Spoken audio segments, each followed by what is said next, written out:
बहुत ही ज्यादा इंपॉर्टेंट ये टॉपिक है हरिकेन्स, अक्सर प्रीलिम्स में पूछा जाता है। Easy to moderate questions hurricane से रिलेटेड बनते हैं। देखिए हरिकेन्स जो होते हैं वो काफी विशाल होते हैं, काफी लार्ज होते हैं और ये घूमते हैं, राइट। इसकी रफ्तार भी काफी तेज होती है, 119 किलोमीटर प्रति घंटे की रफ्तार से ये चलते हैं, यानी कि इसकी विंड की जो स्पीड जो ये प्रोड्यूस करते हैं, यानी हवा जो इसमें हम लोग को देखने को मिलती है हरिकेन्स के दौरान 119 किलोमीटर प्रति घंटे की। आप सोच सकते हैं कितनी तेज रफ्तार होगी विंड की, और इसी रफ्तार के कारण ये डिस्ट्रक्शन बहुत पहुंचाते हैं। जहां पर भी हरिकेन हिट करता है वहां पर डिस्ट्रक्शन बहुत हम लोग को देखने को मिलता है।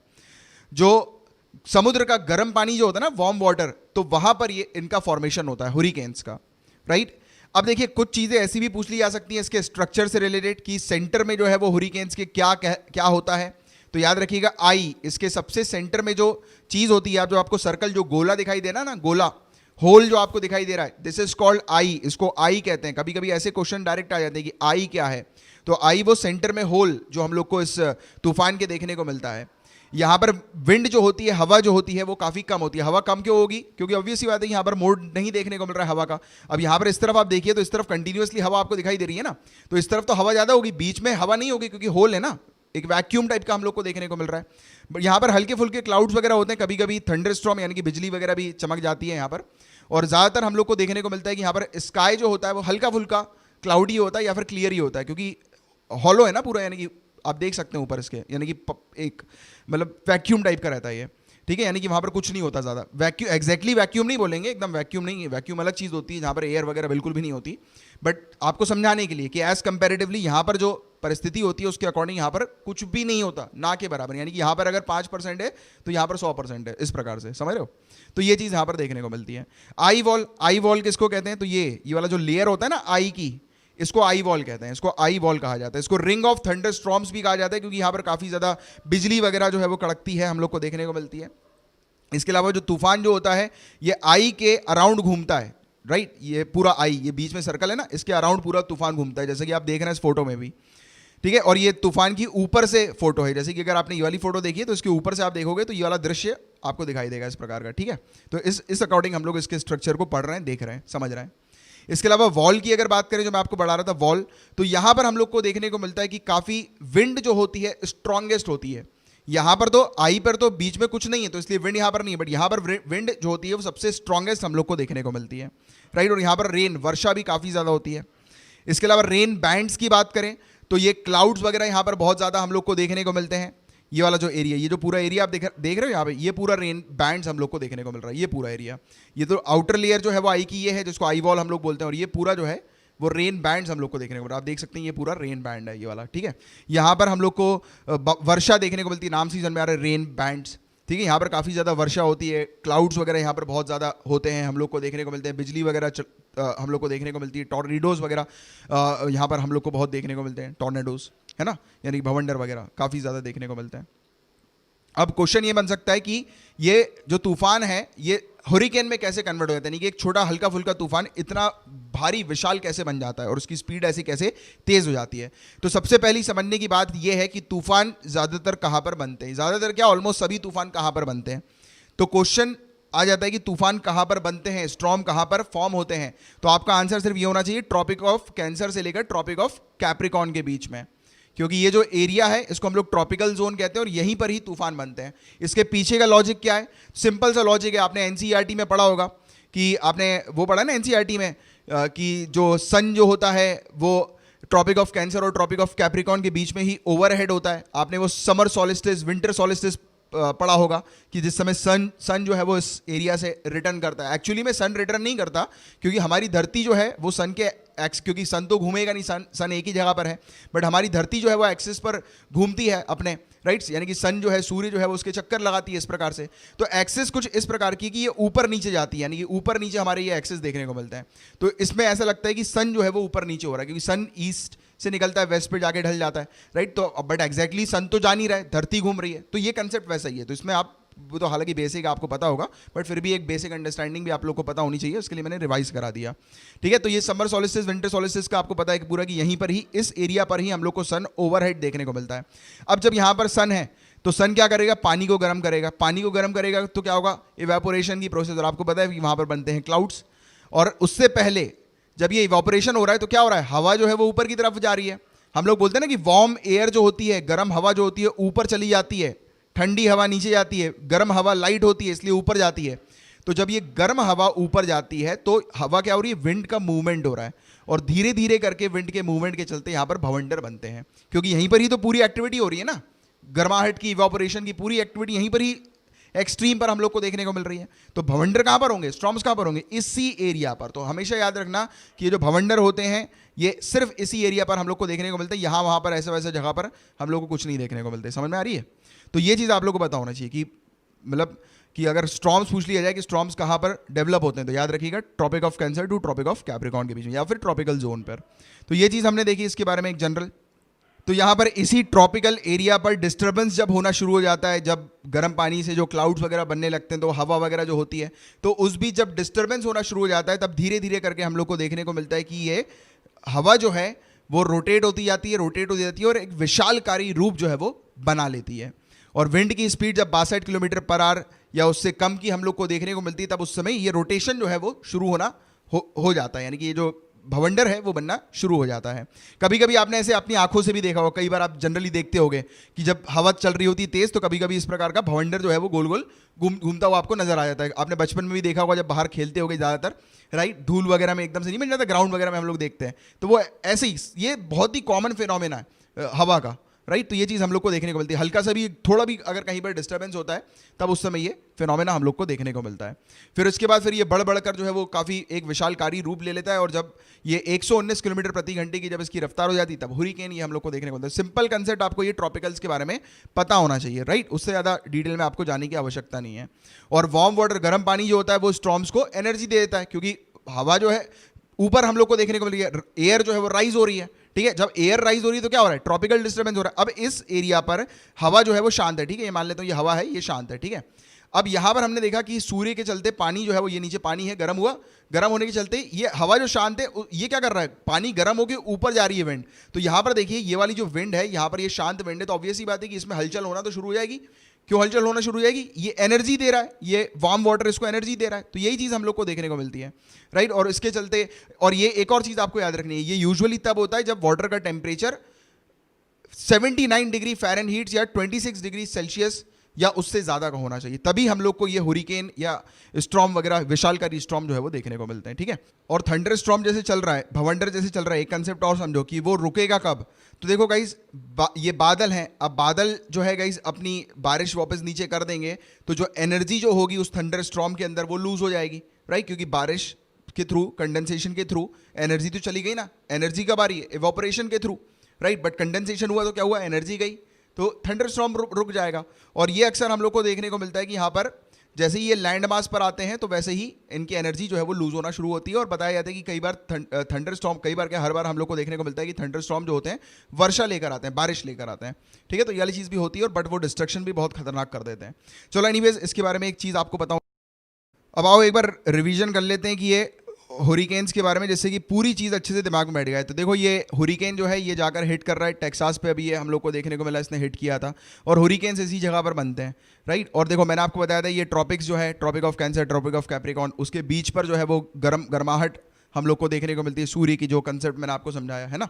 इसके बाद देखो पानी जो है वो गर्म होता है, पानी गर्म हो रहा है, पानी को जो है वो एनर्जी मिल रही है, और ऊपर वाली एयर को गर्म कर रहा है। अब वो साइड से एयर जो ब्लो होती है, फिर उसके कारण से डिस्टर्बेंस जो है वो क्रिएट होना शुरू हो जाता है ना।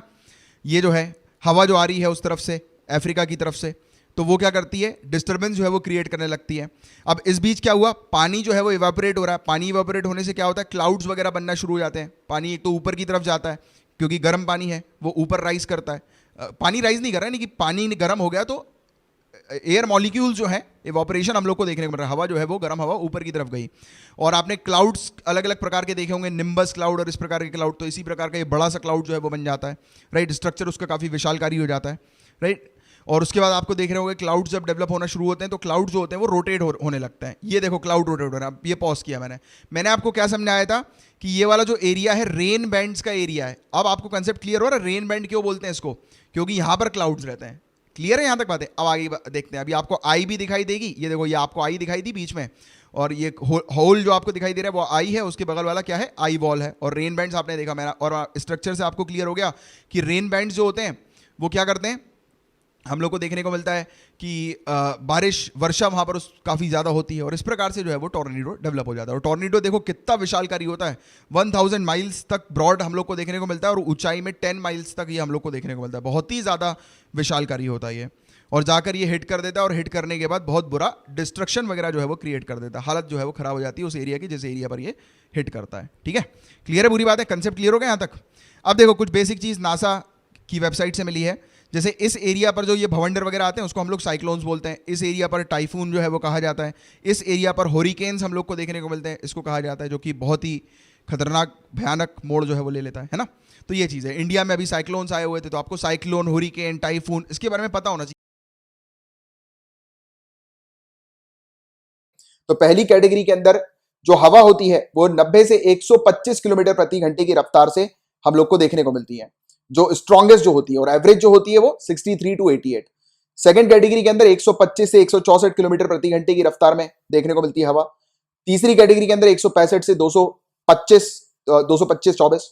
चौथी कैटेगरी की बात करें तो 225 से 279, और पांचवी कैटेगरी 279 किलोमीटर प्रति घंटे की रफ्तार से ज्यादा तेज की जो हम लोग को देखने को मिलती है, और जो एवरेज जो होती है वो 200 किलोमीटर प्रति घंटे की रफ्तार से देखने को मिलती है। इसके अलावा गाइस एक और इंपॉर्टेंट कॉन्सेप्ट को समझते हैं, तो इसमें मैं चाहूंगा कि आप भी इन्वॉल्व हों और मैं जो क्वेश्चन अभी आपसे पूछूंगा इसका आंसर आप नीचे कमेंट बॉक्स पर लिखकर बताएं।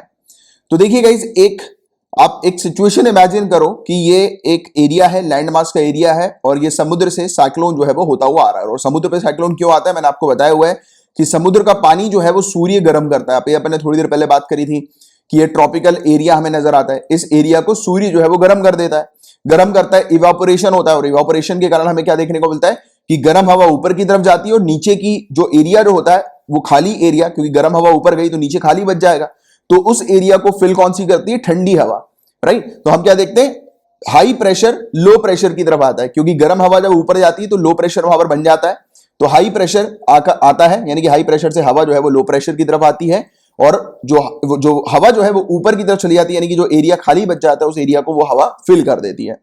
तो यही पूरी प्रक्रिया होती है जिसके कारण पूरा साइक्लोन जो है वो डेवलप होता है, जनरेट होता है, राइट। तो एक सिचुएशन में आपको बता रहा हूं कि जैसे कि ये जमीनी एरिया है, यहां पर समुद्र में ये साइक्लोन बन रहा है और ये इस तरफ आकर हिट कर रहा है, ठीक है। अब हम देख रहे हैं कि एक साइक्लोन जो है वैसे हिट कर रहा है, उसी के पीछे मतलब 1-2 दिन के बाद या फिर कुछ घंटों के बाद जो है वो दूसरा साइक्लोन भी आ रहा है। तो आप मुझे बताएंगे कि पहला वाला साइक्लोन जो जमीन को हिट करेगा वो ज्यादा खतरनाक होगा या दूसरा वाला? नीचे कमेंट बॉक्स पर इसका आंसर लिखकर बताइए। और मुझे पता है कि आप में से काफी सारे लोगों ने बिल्कुल सही जवाब दिया होगा कि पहला वाला काफी ज्यादा डेंजरस होगा एज कंपेयर टू दूसरा वाला। क्यों? क्योंकि पूरे कंसेप्ट को फिर से रिकॉल करो, याद करो कि मैंने आपको क्या बताया था कि साइक्लोन को एनर्जी कहां से मिलती है, जब सूर्य क्या करता है, इस एरिया को, ट्रॉपिकल एरिया को, यानी कि यहां पे समुद्र के पानी को गर्म करता है। पानी को गर्म करेगा, इवापोरेशन होगा, इवापोरेशन होगा, हवा ऊपर की तरफ आएगी, हाई प्रेशर से हवा जो है वो लो प्रेशर की तरफ आएगी। तो ये हवा का जो मूवमेंट हो रहा है इसके कारण क्या हो रहा है, पूरा जो साइक्लोन जो है वो जनरेट हो रहा है हवा के मूवमेंट के कारण। तो साइक्लोन ने क्या किया, पूरी गर्म हवा से एनर्जी ली, पूरी गर्म हवा को अपने अंदर समाया और फिर वो जनरेट करना उसने शुरू कर दिया। तो ये तो इसने क्या किया, पूरी वहां की उस क्षेत्र की एनर्जी जो है वो अपने पास रख ली इसने, राइट। तो ये किया इसने। दूसरी चीज ये, एक और चीज ये करता है, क्योंकि देखो साइक्लोन्स का यानी कि इस प्रकार के जो भवंडर होते हैं, तूफान होते हैं, उसका मूवमेंट आप जानते हो, गोल गोल ऐसे घूमते हैं ये। जब ये गोल गोल घूमते हैं तो ये क्या करते हैं, ये नीचे जो पानी जो होता है ना उसको भी शिफ्ट कर देते हैं, ठंडे पानी को शिफ्ट कर, सॉरी गर्म पानी को शिफ्ट कर देते हैं, ठंडे पानी को गर्म पानी की जगह जो है वो ले आते हैं। कैसे ले आते हैं, जैसे कि आप बाल्टी में अपना पानी, हाथ जो है वो गोल गोल घुमाना, राइट। तो आप क्या देखोगे कि जब आप हाथ गोल गोल घुमाओगे तो ऊपर वाला जो पानी जो होगा वो धीरे से आप नोटिस करना कि वो उसका मूवमेंट होगा, राइट। जब आप हाथ गोल गोल घुमाओगे तो पानी क्या हो रहा है, मूव हो रहा है। तो ये क्या करता है, ये इस प्रकार से गोल गोल घुमाता है तो ये दो चीजें करता है, ये सी सरफेस का जो पानी होता है ना उसको शिफ्ट कर देता है। और मैंने आपको क्या बताया कि सी सरफेस का जो पानी होता है वो गर्म रहता है, सूर्य उसको गर्म करता है। तो जब ये गर्म पानी को शिफ्ट कर देता है तब क्या होता है कि गर्म पानी जो है वो दूसरी तरफ जाने लगता है, और जब गर्म पानी का मूवमेंट होता है तो नीचे वाला जो पानी होता है ठंडा पानी, ये इसके ऊपर की तरफ आ जाता है, तो गर्म पानी की जगह ठंडा पानी ले लेता है, राइट। और वैसे ही अगर दूसरे टाइप का जो साइक्लोन होता है, क्योंकि साइक्लोन्स के भी दो और प्रकार होते हैं, क्लॉकवाइज और एंटी क्लॉकवाइज, उसको भी मैं अभी आपको समझाऊंगा। तो दूसरा जो साइक्लोन होता है ये भी क्या करता है, मतलब मेन कंसेप्ट ये है कि ये समुद्र के पानी जो होता है, गर्म पानी जो होता है उसको शिफ्ट कर देता है। तो अब समुद्र का गर्म पानी जब शिफ्ट हो गया और गर्म हवा भी जो है वो भी पहला वाला साइक्लोन अगर अपने साथ लेकर चला गया तो ऑब्वियस ही बात है कि दूसरा साइक्लोन तो वीक हो गई, उसको उतनी एनर्जी नहीं मिलेगी as compare to first cyclone. तो ये एक कंसेप्ट है जिसका बस आपको एक पता होना चाहिए, इससे रिलेटेड भी क्वेश्चंस कई बार पूछ लिया जाते हैं। तो याद रखना कि जो भी साइक्लोन लैंड पे पहले हिट करता है या जो भी पहला साइक्लोन होता है और उसके पीछे अगर दूसरा साइक्लोन आ रहा होता है तो पहला वाला ज्यादा डेंजरस होगा एज कंपेयर टू दूसरा वाला, क्योंकि पूरी एनर्जी जो है वो पहला वाला अपने साथ लेकर जाएगा और सेकेंडली दूसरे वाले के लिए एनर्जी जो है वो कम कर देता है, क्योंकि वो नीचे सरफेस एरिया का जो पानी जो होता है उसको वो शिफ्ट कर देता है, राइट, गर्म पानी को। तो ये चीज है। इसके अलावा क्लॉकवाइज और एंटी क्लॉकवाइज का कॉन्सेप्ट भी समझ लो, क्योंकि ये भी एक इंपॉर्टेंट चीज है, राइट, कॉन्सेप्ट के अंदर। इसमें समझने की जरूरत नहीं है, बिल्कुल याद रखने की कोई जरूरत नहीं है, ये तो अपने आप आएगा, क्योंकि अभी तक इतनी सारी आप चीज सीख चुके हो। तो देखो मैंने आपको क्या बताया था कि ये वाला जो एरिया है इसको ट्रॉपिकल जोन है, राइट, 30 डिग्री नॉर्थ से 30 डिग्री साउथ के बीच में हमें नजर आता है, देखने को मिलता है। तो इस एरिया को जब सूर्य गर्म करता है तो मैंने आपको क्या बताया था कि कोई भी एरिया जब गर्म होता है तब क्या होता है कि गर्म हवा ऊपर की तरफ जाती है और नीचे जो एरिया जो बच जाता है, यानी कि जहां पर हवा की आवश्यकता होती है, तो उसको कौन फिल कर देता है? ठंडी हवा फिल कर देती। तो हाई प्रेशर से हवा लो प्रेशर की तरफ आती है, क्योंकि जब भी गर्मी यहां पर होगी और हवा जिस समय ऊपर उठेगी तो वो वाला जो एरिया होता है वो लो प्रेशर का एरिया होता है। तो ये जो क्षेत्र है, जैसे कि अगर हम लोग इक्वेटर से ऊपर वाले क्षेत्र की बात करें तो इस क्षेत्र पर जो है वो जब भी इवापोरेशन होगा, जब भी लो प्रेशर क्रिएट होगा, तो ऊपर वाला 60 डिग्री नॉर्थ से लेकर 30 डिग्री नॉर्थ का जो एरिया है वहां की जो हवा है वो यहां पर आएगी। अब आप इमेजिन करो एक सिचुएशन को कि ये यहां की हवा यहां पे आ रही है और यहां पर हम क्या देख रहे हैं, यहां पर साइक्लोन एक्टिविटी जब डेवलप हो रही है तो ये क्या कर रहा है, ये पुश कर रहा है इस पूरी हवा को। तो अभी आप क्या देख रहे हो, मूवमेंट, ये वाला मूवमेंट देख रहे हो, राइट, ये वाला पूरा गोल घुमाओ, ऐसे हाथ को, उंगली को इस पे रखो, यहां पर उंगली रखो मेरे कर्सर की तरफ, उंगली को नीचे लेकर आओ और ऐसे करके ऊपर उठाओ उंगली को, राइट, ऐसे ये गोल घूम रहा है। क्योंकि ये, अब आप बोलोगे कि सर ये ऐसे ऊपर क्यों उठ रही है, मैंने आपको क्या बताया, हवा ऊपर की तरफ ही उठेगी। तो ये जब हवा यहां से हाई प्रेशर से लो प्रेशर की तरफ जब हिट कर रही है और यहां पर भी तो गर्माहट हवा कंटिन्यूअसली हो ही रही है, हमें गर्म हवा देखने को मिल रही है, सूर्य यहां पर कंटिन्यूअसली गर्मी क्रिएट कर रहा है, तो इसी को ही फोर्स करते हुए ये ऊपर भी उठ जाती है, क्योंकि गर्म हवा फिर ये बनती है, फिर ये ऊपर उठती है। तो ये पूरी प्रोसेस कंटिन्यूअसली चलती है कि ठंडी हवा यहां पर आती है और गर्म हवा यहां पे ऊपर उठ रही है। तो ये पूरा क्या हो रहा है, एक पूरा सिस्टम एक ऐसा क्रिएट हो रहा है जो कि हम लोग को क्लॉकवाइज तरीके का देखने को मिलता है। घड़ी जो है वो बिल्कुल ऐसे चलती है ना, क्लॉकवाइज।